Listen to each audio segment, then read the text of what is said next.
Forget gurus. Forget anyone claiming to be an online business expert without going through the challenges of entrepreneurship themselves. The Real Money, Real Business podcast is here to prove the best insights in online business comes from your fellow online business builders. We dig into stories of entrepreneurs selling their business on the Empire Flippers marketplace so that you can learn how they made their business profitable, how they overcame obstacles, and what lessons they learned in their online journey. If you want to take your business and your knowledge to the next level, you've come to the right podcast. Let's get started. Hey everyone, Brandon here with another great business to discuss on this episode of the Real Money, Real Business podcast. Today's guest is Ulhas, and he's selling his Amazon Associates and display advertising business on the Empire Flippers marketplace. So welcome to the show, Ulhas, and how are you doing today? Hi, Brandon. Thanks for having me. I'm doing really good. Yeah, it's great to have you on the call. I'm really excited to talk to you about this business that you've created. But before we go into the details, let's give a quick overview of the business. So it is an Amazon Associates and display advertising business in the equipment niche, and it was created in June 2019. The average monthly revenue for the business is $10,603 and makes an average of $10,493 per month in net profit. For everyone listening, you can visit empireflippers.com and search for listing 50746 to learn more about the business, or you can unlock this listing and start your due diligence if you're interested in purchasing this asset. So now that I've given a general overview of the business, what is included in the sale are the domain and all site content and files, the email list with over 2,000 contacts stored in Thrive Leads, SOPs for keyword research, SEO, and content creation, and as well as employee contracts. So Ulhas, can you tell us a little bit about your background in building and running online businesses? Yeah, so I have been in this industry since last 6 to 7 years. And like most of us, I actually started by, creating all those exact match domains and all those small sites where, everything was monetized by Google AdSense. And so like initially when I started with one website and I flipped it for a good amount, whatever capital I got, I kind of, was very curious to start my own portfolio of websites. So back then it was quite easy to rank and all of that, but lately as the industry started to shift and more challenges started to come, that was when I really started to dive in, because I knew that this is an industry which will reward if you take high risk. And I have been always a big fan of rinse and repeat method and trying to automate as many processes as possible. So out of all of this is the product which was born, which is right now for sale. Okay. Yeah, it's really interesting to hear that you already come from a background in building these content and niche sites. And how does this business then primarily make money? I noticed you making money through Amazon Associates as well as display advertising through the Mediavine ad network. But which monetization is actually generating the most income at this time? Sure, Brandon. So the maximum revenue we get is from Amazon Associates, and the whole dependency is basically divided into US, UK and all of that. But maximum comes out of Amazon Associates. Just to add one little thing, the other part of the revenue happens from Mediavine ads. But I'm really more than happy to share that because of the health of the website and the traffic we were getting, we already have been accepted into AdThrive network, which is one of the world's best, ad network. So maybe that will add another bump to our revenue as well. Yeah, really great opportunity that you've already been approved for this ad network and something that a potential buyer could also take into consideration as a growth opportunity as well. So why was it that you chose to stick with this specific niche? Was there something about the equipment niche that you really saw as, something that offers great potential even moving forward into past 2021 as well? Yeah, so Brandon, actually, when we were building this website, the idea was very clear that we wanted to enter a niche which has moderate competition. And we were very specific about satisfying user intent. So the core quality of the way we do things is, focus highly on content. And we could easily find out a lot of gaps into this particular niche. And that is where we came in here and thought that this is a problem that we have to solve and create a system wherein we can have writers and all of that processes, so that if we somehow can capitalize on the content, then there is a good risk and there is a good reward for it. Okay, so you already had seen there's, kind of an evergreen niche in this particular category that you're in. And in growing the content processes, you've been able to optimize, which cover a little bit more in detail later in this interview as well. But if the business is doing so great at this time, Ulhas, why is it that you've decided you want to sell it? Yeah, actually, since I manage a portfolio of websites and there are very clear criteria that we don't use any gray hat or black hat techniques. So the process of creating a website and bringing up to a potential is a very slow approach that we follow. And right now I have a lot of other websites where I really want to focus. So whatever capital I get from here, most likely be investing into my other projects, which are out of my passion. Yeah, that makes total sense. We do have quite a bit of sellers that come on and they find another passion project or other projects they're currently working on that, they'd like to focus more on. So I completely understand. Now, was there anything that you learned while growing this business that you plan on applying to your current or future businesses down the road? Yeah, sure, Brandon. So the very first thing that I really want to focus is that content is everything, because this is one of the rare projects that we built in which we did not spend even a $0 on link building. And that was very surprising for us, because in today's world, it's very, hard to find such an asset. And because this took us almost 2 years to build and to the place where it is right now, we learned quite a few things. Like automation is the key. If you can somehow figure out a good SOP for everything, and like you can do a rinse and repeat method, nothing like it. I mean, you can automate keyword research, content writing, almost every process can be outsourced.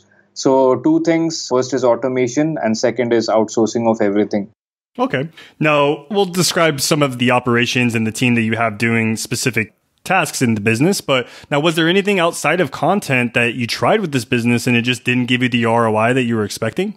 I think we were really focusing on trying to attempt some keywords which really did not have any volume in tools like Ahref or SEMrush. But somehow we thought that maybe by publishing this content, if we can enter that viral niche where, if you write a really high quality article and if somehow it gets socially shareable, and then, you can have a lot of traffic which comes just by referral traffic. So that did not really happen. Maybe I think we lacked in the title somewhere in the content. Got it.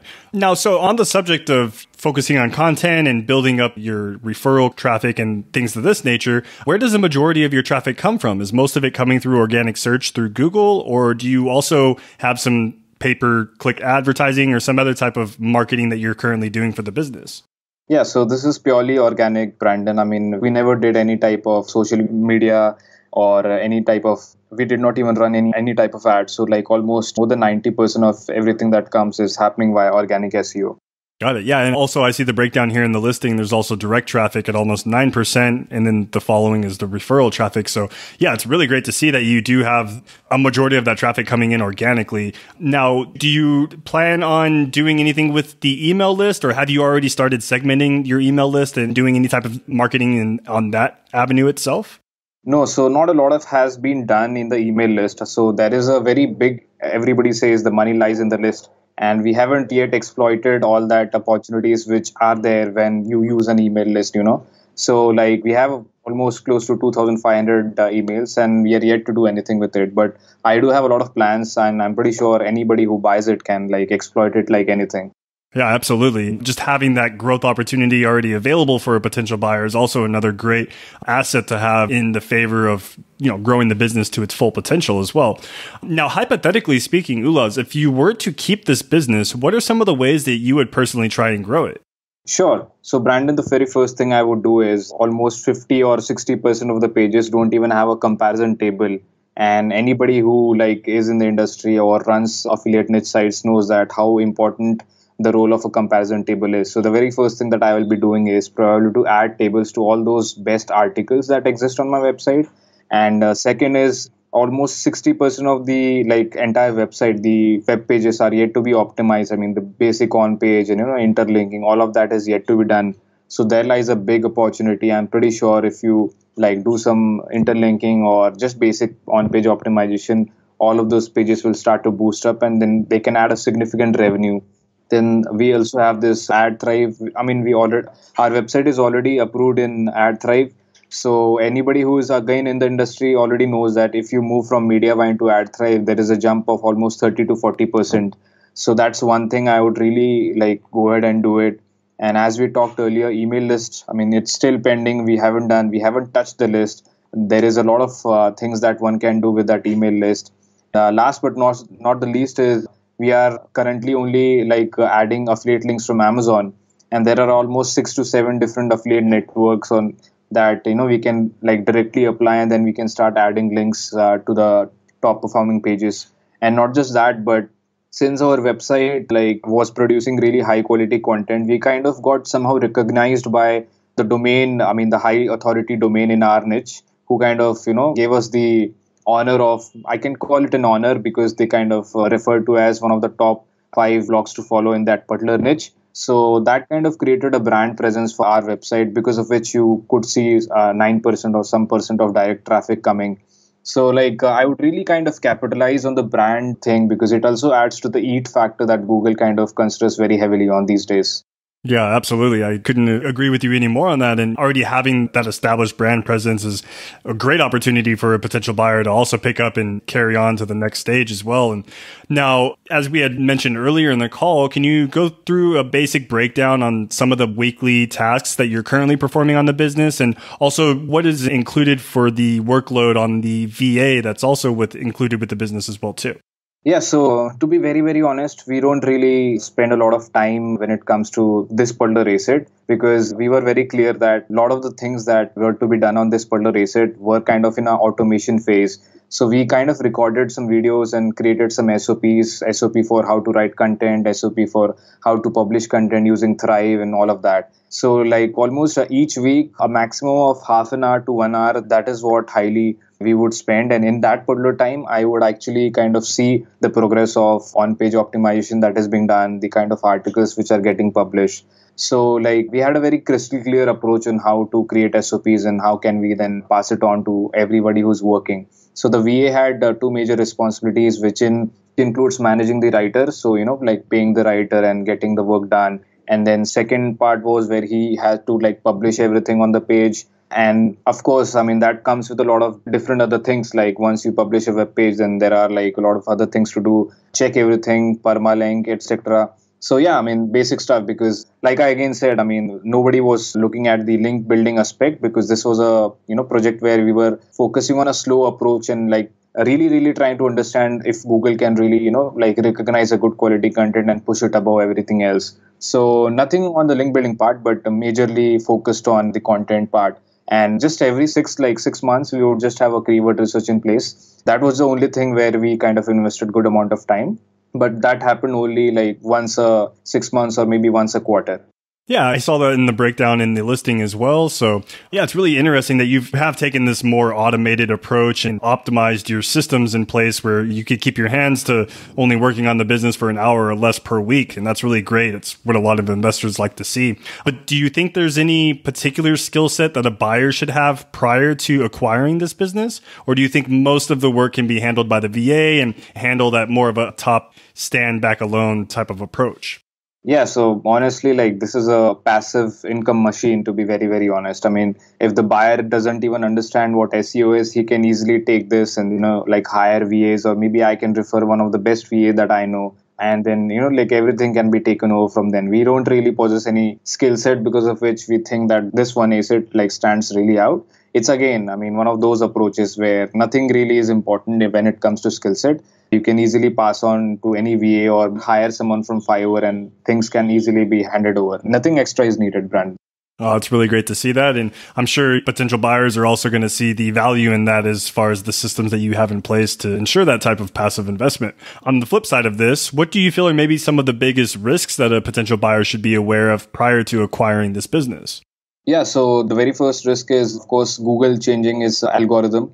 And, of course, everybody knows Google, can come anytime, an algorithm will happen, and then there will be shift in the ranking. Sometimes penalty happens. But in this asset, the good part is we have survived almost all the major Google updates, including the last December update, which proved to be havoc for a lot of investors on a lot of people who had affiliate websites. So that's one, Google algorithm updates. And second is the Amazon thing, because a good part of the revenue comes from Amazon affiliates. And for someone who is buying this asset, this is going to be a thing where he would want to diversify and approach a lot of private affiliate parties and maybe get themselves to sign up for different affiliate networks.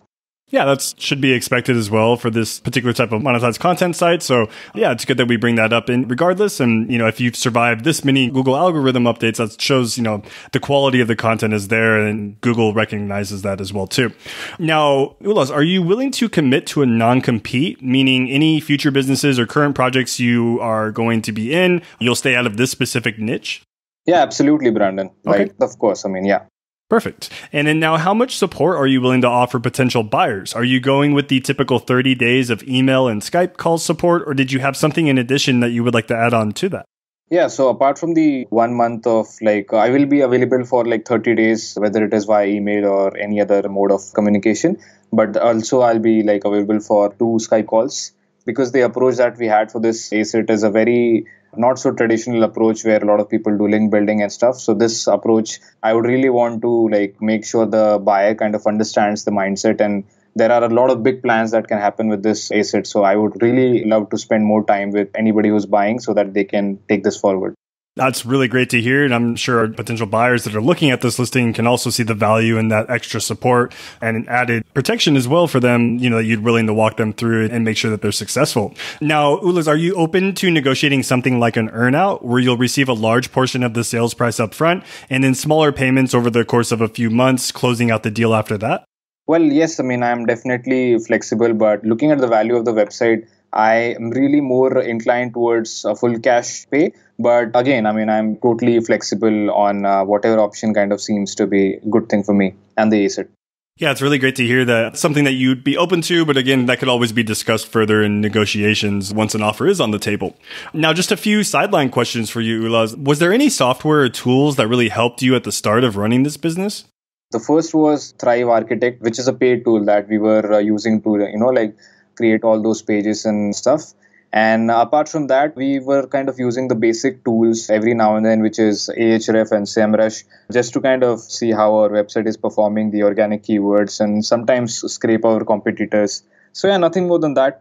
Got it. Yeah, it's really helpful tools, and it's something that I use on a regular basis. SEMrush and Ahrefs as well. It's really insightful metrics as well, too, especially in the content space as well. Now, what was it that you think you enjoyed the most about this business model that other first-time buyers might enjoy as well? Yeah, so the best thing is, if you can somehow pick a niche which is not seasonal, it's totally like evergreen and is there to stay. And, the process of understanding what kind of keywords can perform good for your website and just looking at the organic growth of the website, the way it performs, the way without even building links, you can like go from 0 to 500 or whatever the amount you like imagine. It's just a surreal process for anybody who's even entering the industry. You'll notice how if you come in the good books of Google, how Google will treat you is like totally really great to see, because looking at an asset where we don't build any links and you put some content. Sometimes, yes, I would love to admit that we did build some forum links, but everybody again knows in today's world, forum links don't really do anything for you. So just looking at how naturally Google can sometimes pick you up and then just kind of you go on that rosy run. That's a really like a great thing to watch for an asset of this age and for an asset of this structure.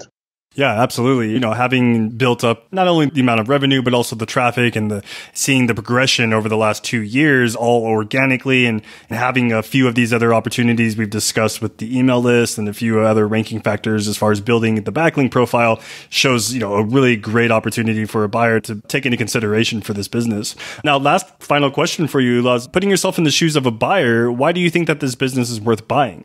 Well, the very first thing is with the kind of imagination and with the kind of vision we had for this particular website, only 10% of all that has been yet done. And even after attempting that 10%, if it is performing this huge and this big, I just can't wait to like attempt the rest 90% of the ideas and everything that we kind of imagine we would do with this asset.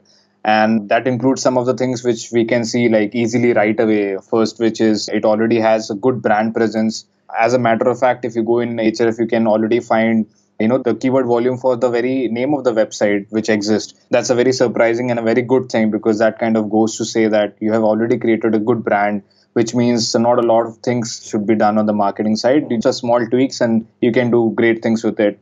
And the ad network, which is already accepted, we just have to like shift. I mean, there are a lot of things to do. So from a buyer perspective, I mean, there are like a ton of things that I can do. I mean, it's just a gold mine, to be very honest. I'm not exaggerating. Yeah, absolutely. And I'm sure our potential buyers that are looking at this listing can also see, the value that you've built in this business over the years and can also see that vision that you have for this business moving forward. And that pretty much wraps up this call. Was there anything else that you'd like to add that I might have missed? No, Brandon, nothing from my side. Just that this is an evergreen niche. And based on really clearly laid in SOPs and automation has been really like taken in place. And to be very honest, like there's a lot of stuff that can be done on the website. And I'm more than willing to pass on everything that I had imagined and I have plans for in the SOPs or after the support which goes to the buyer. Yeah, it's really great to hear you're willing to offer that extra added support. And, I'm sure our buyers are also going to be interested and very pleased with that as well, too. All right. Well, that pretty much wraps up the call. Thanks again, Ulas, for coming on this interview with us and looking forward to seeing this listing getting sold for you here in the near future. Thanks, Brandon. Thanks a lot. Thank you so much. And all right, everyone. So thanks for listening. To learn more and to see if this listing has already been sold, head over to empireflippers.com/marketplace and search for listing number 50746. If you're watching this on YouTube, click the link in the description to go straight to the listing. And once you've unlocked this listing, you'll be given everything you need to know about this business. So until next time, enjoy your digital journey.